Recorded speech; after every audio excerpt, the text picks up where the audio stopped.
wasi dozi 800,000 za chanjo ya Moderna zikiwasili nchini.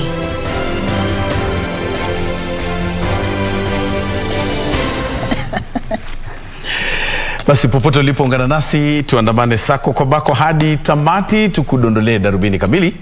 Naitwa Musambi. Na mimi mtazamaji naitwa Sarafina Robi, mwenzetu wa ishara ni Lucy Mwaura, na vile vile unaweza kutupata pale Facebook na Twitter @KBC Channel 1, @Musambi na @Sarafin_Robi. Kweli kabisa, na mwishoni mwa darubini kama ilivyo ada nitakuwa nakuletea utafiti, kwa hivyo usicheze mbali. Tuanze maneno. Naam, tukianza mtazamaji ni kwa sarakasi ilizuka mapema leo katika kivuko cha feri cha Likoni wakati polisi kutoka kitengo maalum walipowakamata washukiwa wawili wa ugaidi. Kweli kabisa, wawili hao walikamatwa wakielekea mjini Mombasa kutoka Jamhuri ya Kongo kupitia mpaka wa Lungalunga wakiwa na bunduki mbili aina ya AK-47, vifaa vya kutengenezea vilipuzi, kilo 7.62 za risasi, mapanga na vijitabu vyenye maelezo ya kutengeneza vilipuzi. Mwendo wa saa 4 asubuhi leo, kikosi maalum cha polisi kilipiga kambi katika kivukio cha feri cha Likoni na kuwaekea mtego washukiwa wawili wa ugaidi. Washukiwa hao wawili ambao wanasemekana kuwa raia wa Kenya waliwasili katika kivukio hicho na kulipa nauli zao kama inavyohitajika. Walipokuwa kisubiri kuabiri feri, kikosi hicho maalum kiliwavamia na kuwakamata. Walipatikana na bunduki mbili aina ya AK-47, vifaa vya kutengeneza vilipuzi, kilo 7.62 za risasi, risasi 150, panga 3 na vijitabu vya kutoa maelezo ya kutengeneza vilipuzi.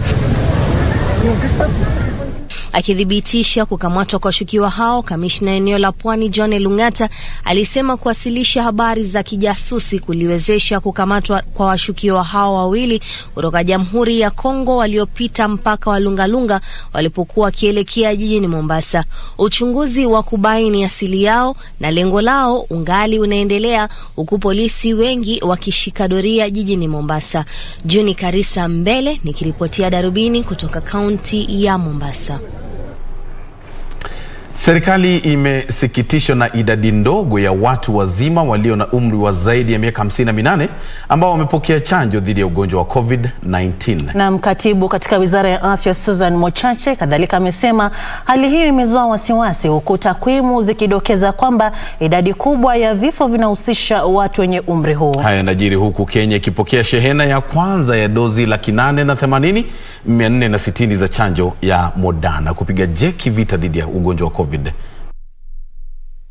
Huku nchi hii ikiwa na mipango ya kuwachanja angalau watu milioni 10 kufikia mwezi Disemba mwaka huu na watu milioni 26 kufikia mwezi Juni mwaka ujao, serikali imeeleza masikitiko kutokana na idadi ndogo ya watu wazima walio na umri wa zaidi ya miaka 58 ambao wamepokea chanjo. Analysis of our data has shown that 70% of the 4,497 deaths that have been reported so far are occurring in persons over 58 years of age, followed by those who are over 50 years old. It is therefore disheartening to observe that despite prioritizing the vaccinations of persons above 58 years, who are estimated to be 2.6 million, only 91% are fully vaccinated. It is therefore a matter of great urgency that we get 2.3 million people in this category quickly vaccinated to protect their lives. Na leo asubuhi, nchi hii ilipokea zaidi ya dozi 880,080 za chanjo ya Moderna kukabiliana na ugonjwa wa COVID-19, ikiwa sehemu ya dozi milioni 3.5 zilitolewa mchango kwa Kenya na serikali ya Marekani kupitia ule mpango wa COVAX.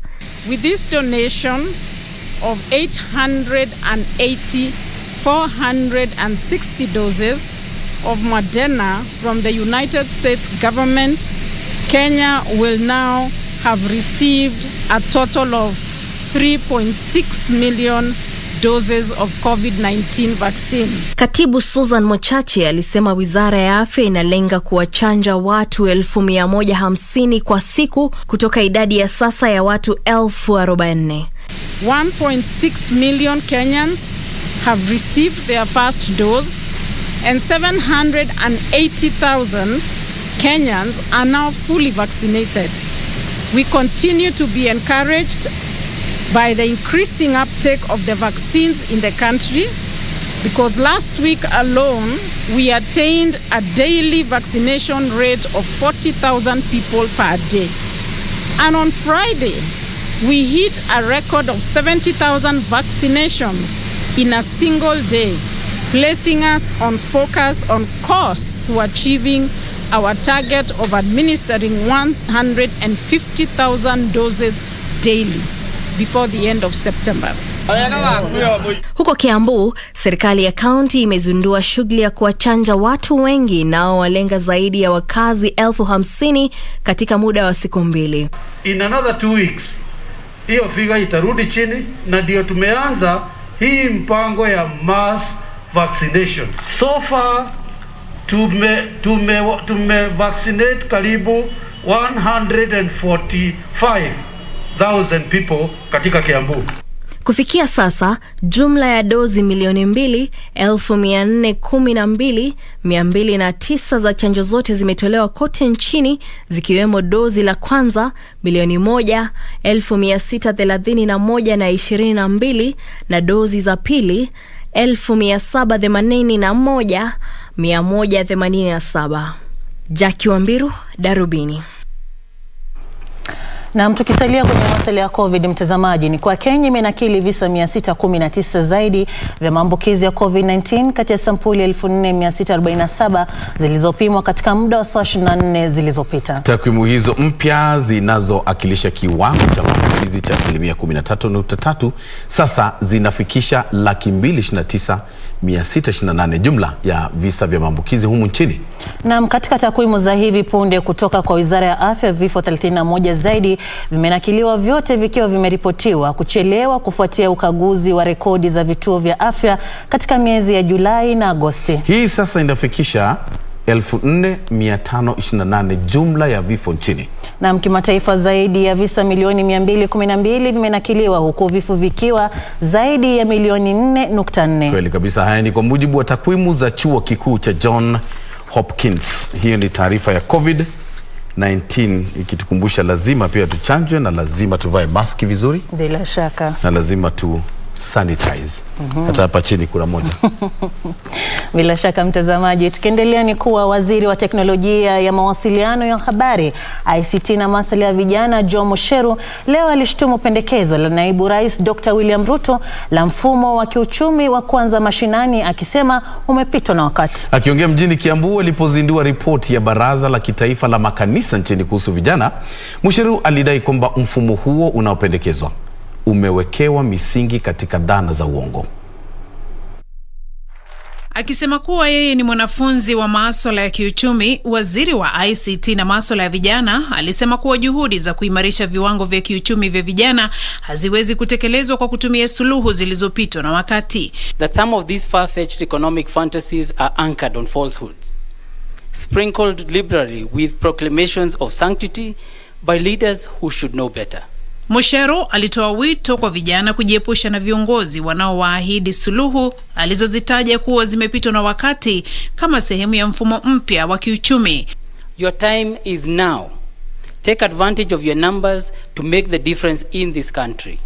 I challenge you to go forth and seek elective office so that you can start the journey of making meaningful gains for yourselves and for our country. Wakati huo huo, waziri alishtumu baadhi ya viongozi wa kidini aliyosema wanawaruhusu wanasiasa kutumia majukwaa makanisani kueneza uongo na kuendeleza ajenda zao za kisiasa. Where has the church been when some of these falsehoods are being perpetrated, sometimes from the pulpit, by these misleaders? This has already been said earlier by the young people here. And for us to have a wholesome youth, for a wholesome society, society must endeavor to tell the truth, even when it hurts, because the truth shall set us free. Akirejelea kushindwa kwa rufaa kuhusu mpango wa BBI, Mushero pia aliishtumu idara ya mahakama kwa kile alichokitaja kuwa kujihusisha katika wanaharakati, akisema hali hiyo inasambaratisha ndoto ya mwananchi wa kawaida. We were planning to ameliorate some of these hardships by pledging to shift more resources mashinani through the BBI initiative. But it wasn't to be. Judicial activism took care of that. Yet we saw some leaders fervently thanking God the Father for the adverse court ruling. It is a classic case of not seeing the forest for the trees. They missed the bigger picture because the whole issue was politicized and anchored as a power hunt rather than a noble development initiative that would devolve more funds to the people. Beatrice Gatonyengetich, Darubini. Naona baadhi ya watu wanatoa maoni yao kuhusu taarifa mbalimbali hapa, na wengi wanasema wamechanjwa dhidi ya COVID-19, kama vile Philip Wakitengela. Nimeona ujumbe wako Simaomao katika Twitter. Wycliffe Bukati Abue Bungo, asante kwa kutazama taarifa zetu, pamoja na Brian Watanga, bila kumsahau King Africa na Tabitha. Na waona ukiwa katika runinga yako ukitutazama, basi unaweza ukatutweet at KBC Channel 1, at Boni Musambi na at Sarafina_Robi.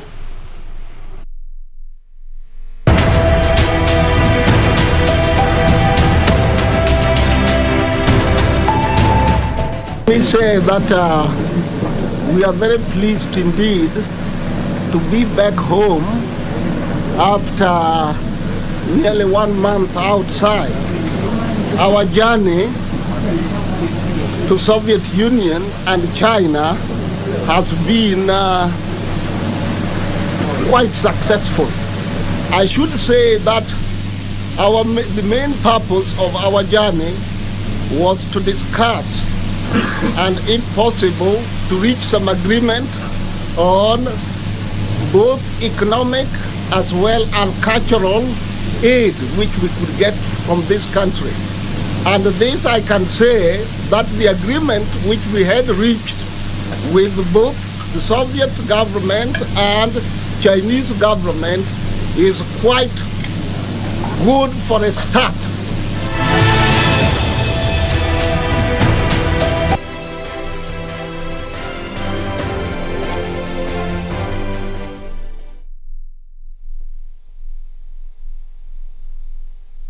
Jemo kuget Go TV ilikuwa decision moja fiti sana kwa life yake. Usitake jua kuget machua mtimam za kucheki futa ilikuwa ngori kuruka na zilidai kwanja. Alafu ikajipa Jemo akawai discovery moja bigi. Siku hizi zinamshika mtaani akicheza pro na home ground advantage. Get home ground advantage ukijishikia decoder ya Go TV kwa bei nafuu ya 1,299 bob plus 1 month Go TV Plus. Enjoy the world's biggest leagues na cup competitions hii futa season. Go TV, love it.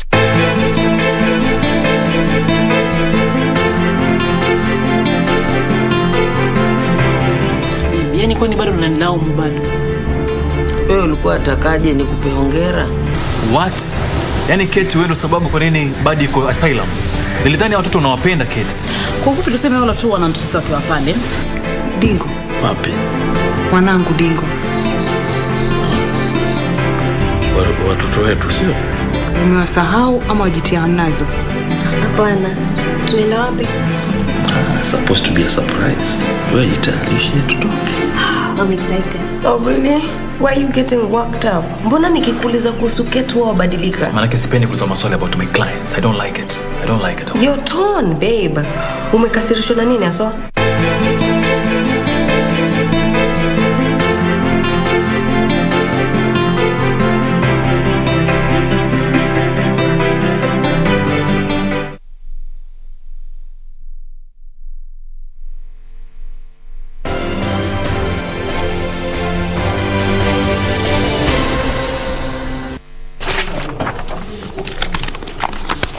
Na mtazamaji, unaendelea kutazama Darubini ya Channel 1. Kumbuka pia unaweza kutupata pale Facebook na Twitter at KBC Channel 1, at Sarafina_Robi na at Boni Musambi. Na usisahau vile tulivyosema kwamba mwishoni mwa Darubini tutakuwa na utafiti. Lakini kwa sasa karibu tena. Naibu Rais William Ruto amesema wakati umewadia wa kukomboa taifa hili kutoka kwenye siasa za ubinafsi, hadi siasa zinazohusu maslahi ya mwananchi.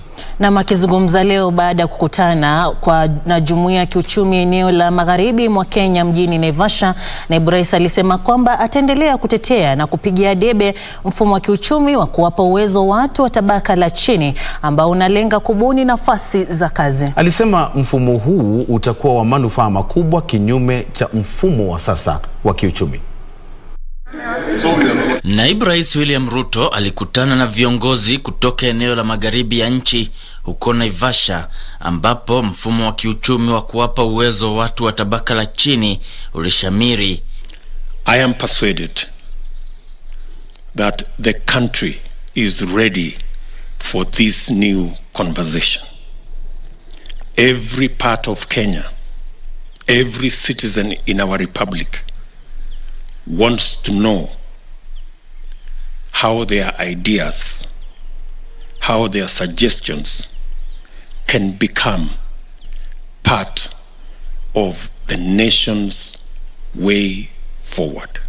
Ruto akipigia debe mfumo huo, akisema Wakenya wanataka siasa zinazohusu maendeleo wala si za kibinafsi. Aidha, naibu rais aliongeza kuwa eneo la magharibi ya nchi lina fursa zinazohitaji kutumiwa, akisema eneo hilo lina 10% ya idadi ya jumla ya watu hapa nchini na linachangia 6% pekee ya pato jumla la kitaifa. Collective problem we have is the status of our economy. If the economy can create the jobs, if the economy can create the wealth, if the economy can create the opportunities, we will sort out all the issues that face all our young people. Wakati huo, baadhi ya viongozi kutoka eneo la Mlima Kenya wanataka fedha zilizotengewa kufadhili kura ya maamuzi kutumiwa katika masuala mengine muhimu nchini. COVID is here with us. Already there is hunger in this country. If you look at all the radios, television, every one day we are talking of issues to do with mental health. Suicide rates are very high. Alcoholism. You get our people are jobless. And all what we are asking, if really this government is serious, why don't you divert those funds that you intended to use for the referendum to sort out those issues that are affecting the common man? Let us use that money to buy vaccines for the poor people, to buy medicine for the common mwananchi, to use that money to support young people who are currently unemployed. Kevin Washira, Darubini.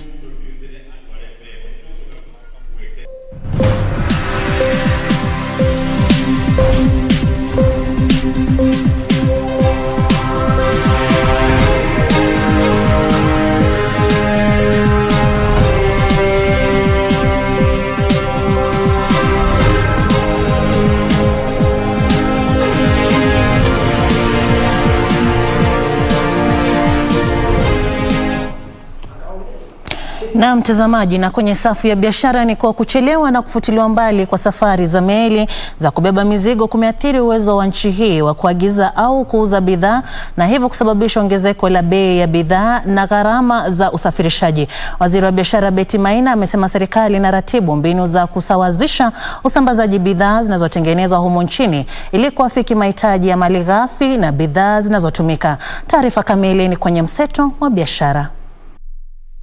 Kenya hutegemea bidhaa zinazoagizwa kutoka nje kama vile pembejeo, mashine na magari ya kusafirisha bidhaa na mafuta.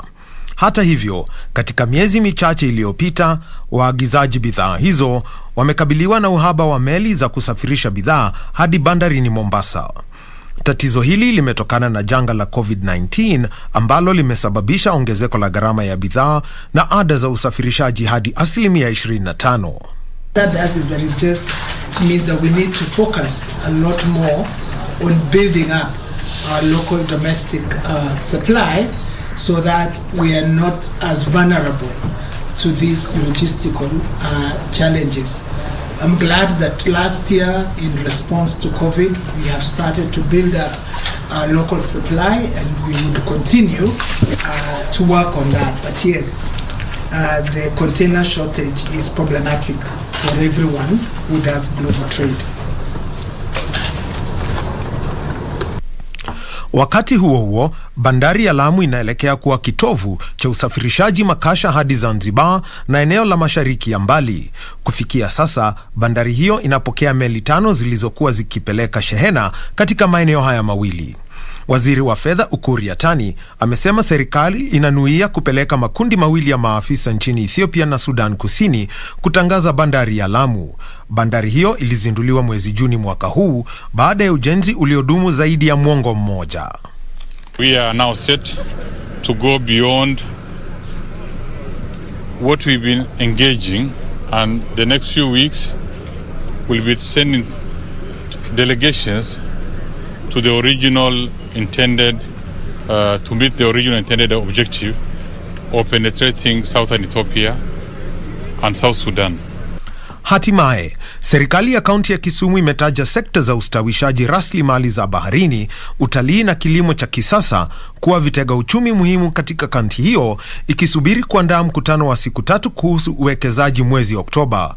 Gavana wa Kisumu Profesa Anyang' Nyong'o amesema maafisa wa kaunti hiyo wanaandaa msururu wa mikutano na wadau mbalimbali kupiga debe mkutano huo wa uwekezaji ambao unaambatana na ruwaza ya maendeleo ya kaunti ya Kisumu ya mwaka wa 2050.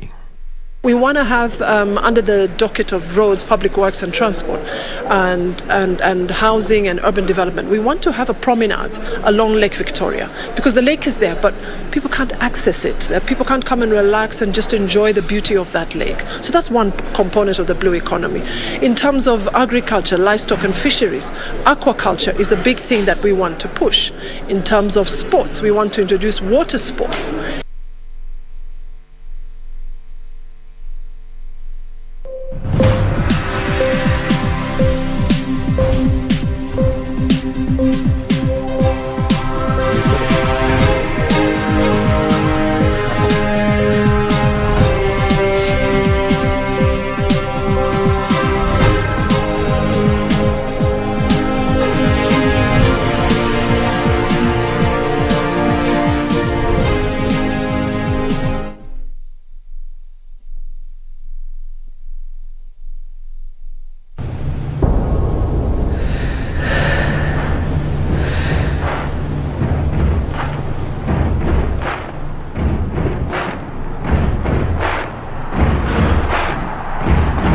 The excitement of the Olympic Games doesn't just stop there. As the biggest para-sports event, the 2020 Paralympic Games gets underway from the 24th of August to the 5th of September in Tokyo, Japan. So, get ready to be inspired by these sportsmen and women with outstanding abilities, and look out for Team Kenya too in their quest for glory by watching all the highlights daily on KBC Channel 1, your true sports partner.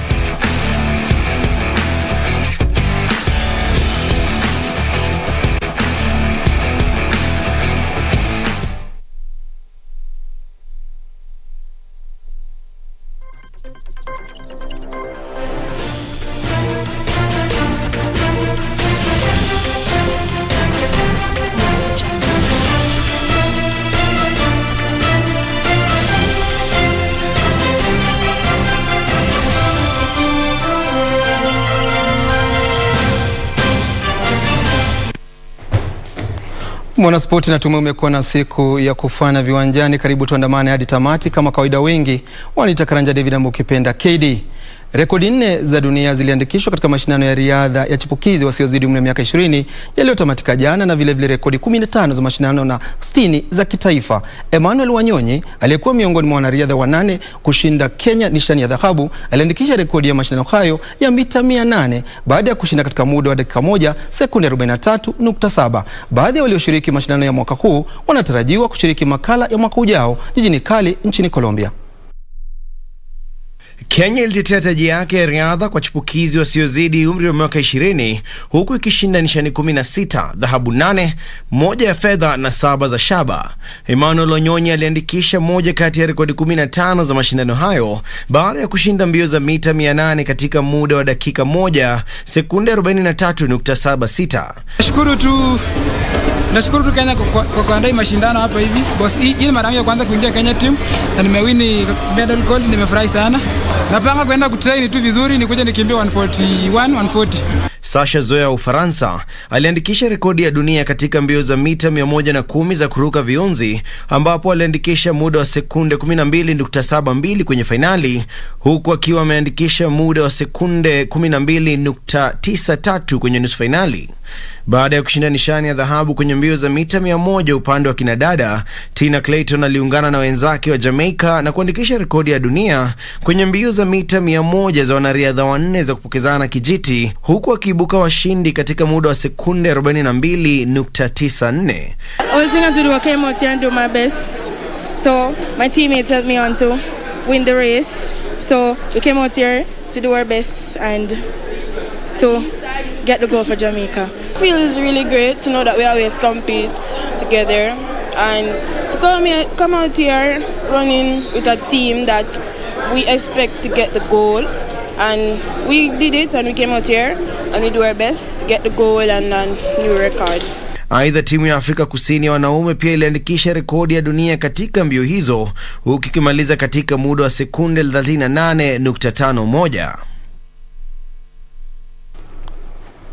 Tukisonga mbele ni kwamba Kenya imesifiwa kwa maandalizi mema ya mashindano ya riadha ya chipukizi wasiozidi umri wa miaka 20 yaliyotamatika jana uwanjani Kasarani. Afisa mkuu wa shirikisho la riadha duniani John Region amesema kuwa shirikisho hilo litaendelea kuandaa mashindano zaidi kote duniani, huku Kenya ikiandaa raundi ya mwisho ya msururu wa mabara almaarufu Kipkeino Classic tarehe 18 mwezi ujao. Mabingwa wa michezo ya Olimpiki Sofin El Bakali wa Morocco na Wojciech Nowicki wa Poland ni miongoni mwa wanariadha maarufu watakaoshiriki mashindano hayo.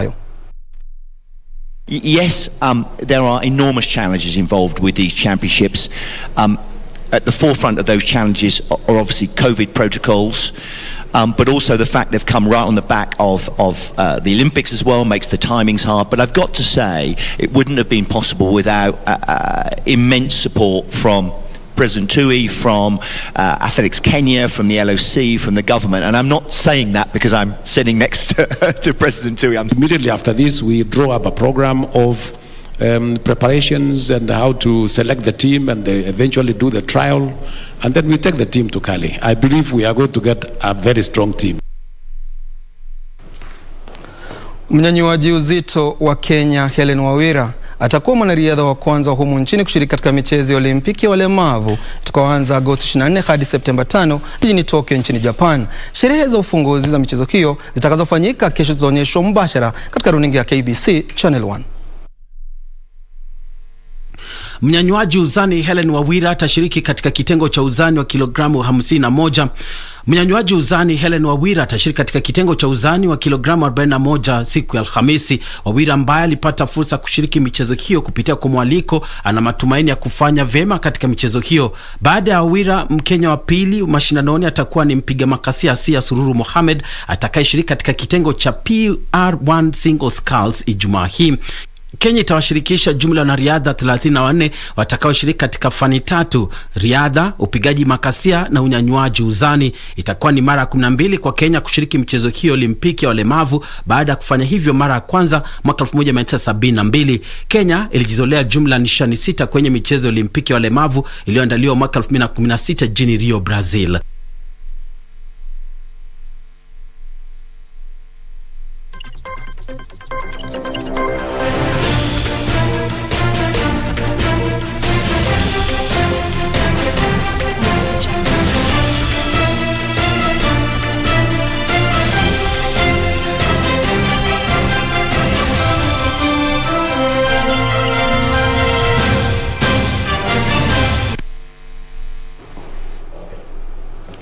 Tazamaji, kufikia hapo nakamilisha Darubini michezo. Sasa nampisha boni utafiti wa siku ya leo. Kama kawaida, wengi wananiita Karanja David na mkipenda KD.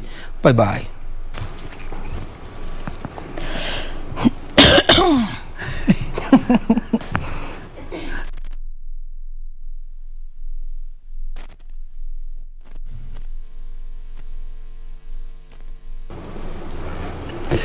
Karibu sasa mtazamaji katika utafiti wa leo. Na leo nitakueleza unapoota umerudi darasani kusoma ile hali ushamaliza masomo. Kwa mfano, tuseme unafanya kazi lakini wote umerejea katika shule ya upili, kusoma ina maana gani? Kwa mujibu wa dreamastralmeanings.com, ukiota umerejea darasani inamaanisha ya kwamba kuna mambo ya maisha ambayo haukuyashika vizuri, na sasa kinachoendelea katika maisha yako kinakufunza ili uweze kuyashika vizuri. Kwa mfano, labda hukujua ama hukujifunza namna ya kuhifadhi pesa, kusave pesa, kuweka akiba. Na sasa kinachoendelea katika maisha yako, pesa kupotea ovyo ovyo, inamaanisha sasa uko darasani ili uweze kufunzwa. Kwa hivyo kila wakati unapoota kwamba umerudi darasani kusoma, jua kwamba kuna kitu fulani cha maisha ambacho unaendelea kufunzwa polepole. Ndio hali. Nashtua sana Boni. Yando, kwa nini? Mara nyingi hata mimi mwenyewe nimeweza kuota. Kwa nimerudi shule, nini. Ndio hivyo, inamaanisha tu kuna kitu ambacho hukushika vizuri. Wanasema kwa kimombo a portion or a portion of life that you didn't master well. Wanasema hivyo kwa kimombo. Sasa ndio unafundishwa kumaster tena vizuri. Na kila siku tunaendelea kujifunza na kusoma na kujua mambo mapya. Kweli kabisa. Na mtazamaji, kufikia hapa hatuna la ziada bali kutamatisha Darubini ya Channel 1 hii leo. Nimekuwa msomaji wako Sarafina Robi, mwenzetu ishara amekuwa ni Lucy Maura. Kuwa na usiku mwanana. Nami naitwa Boni Musambi. Kesho pia ni siku, lakini pia asubuhi tukutane kwenye Radio Taifa. Lala salama.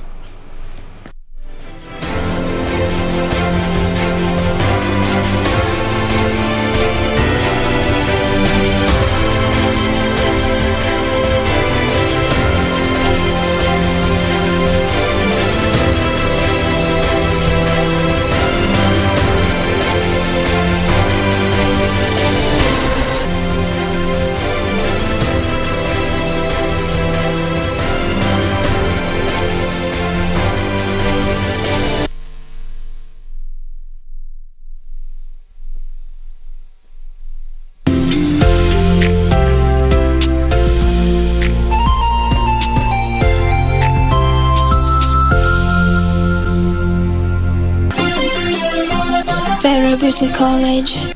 Vera Beauty and Fashion College with branches in Nairobi, Eldoret, Thika and Meru.